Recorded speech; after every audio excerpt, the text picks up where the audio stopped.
Greetings Earthlings, I'm back with another portable mic interface review for you guys.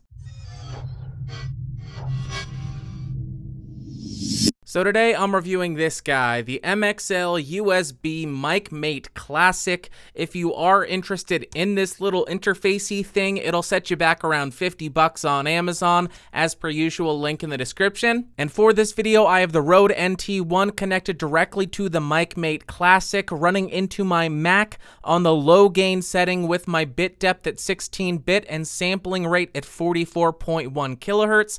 I'll add no post-processing or effects, but I may boost it in post, so check the doobly-doo for more information. Now let's go ahead and talk about what comes in the package. Obviously, you're going to get the Mic Mate Classic, and that's literally it. You don't get any USB cables, you don't get any XLR cables, you get very little documentation. You just get the Mic Mate. As far as the build quality, this thing feels pretty cheap. It does seem to be made out of metal, but it still feels pretty flimsy, and it also doesn't have much weight to it. On the side of the Mic Mate, you'll find a 3-position gain selector for low, medium, or high gain settings, and in my experience, this gain selection dial was insanely temperamental and very difficult to get to the correct setting. On one end of the Mic Mate, you'll find the XLR port, which you will need an XLR cable to connect to, and on the other end of the Mic Mate, you'll find the USB port, which you'll also need to provide your own cable for. As far as specs, this thing has a bit depth of 16-bit,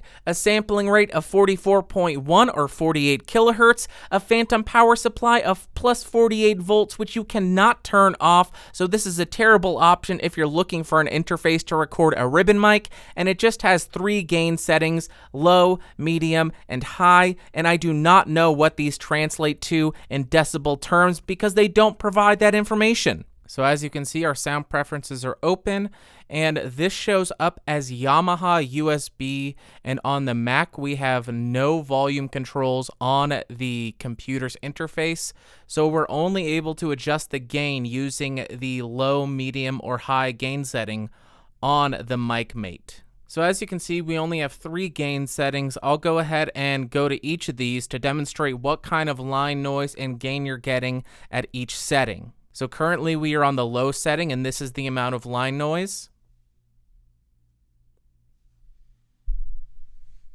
Now we're on the medium setting, and this is the amount of line noise you get.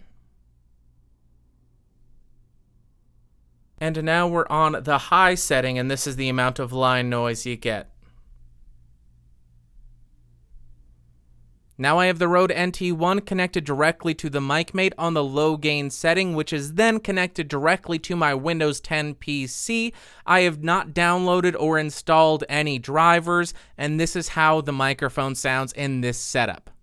Now to demonstrate how much gain the Mic Mate USB offers, I have it set to the high gain setting, connected directly to the Shure SM7B, which is a notoriously quiet and hard to drive microphone. I won't boost the gain in post, just to show you how much volume we're actually getting out of this microphone, which appears to be insanely low.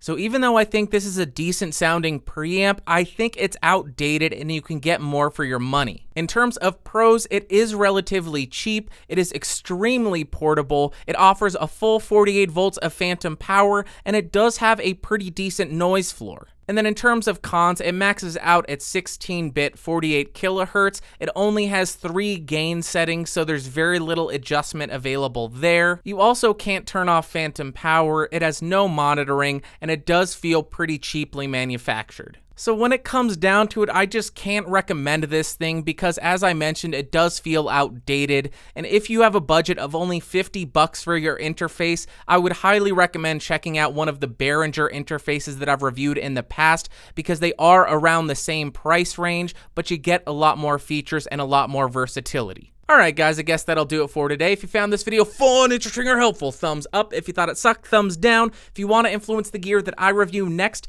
head over to geeksrising.com/podcastage and cast your votes there. If you want more videos just like this, subscribe by clicking the logo beneath me. Follow me on the social media stuff at the bottom of the screen, and I will see you all next Tuesday. Thanks for watching. Goodbye.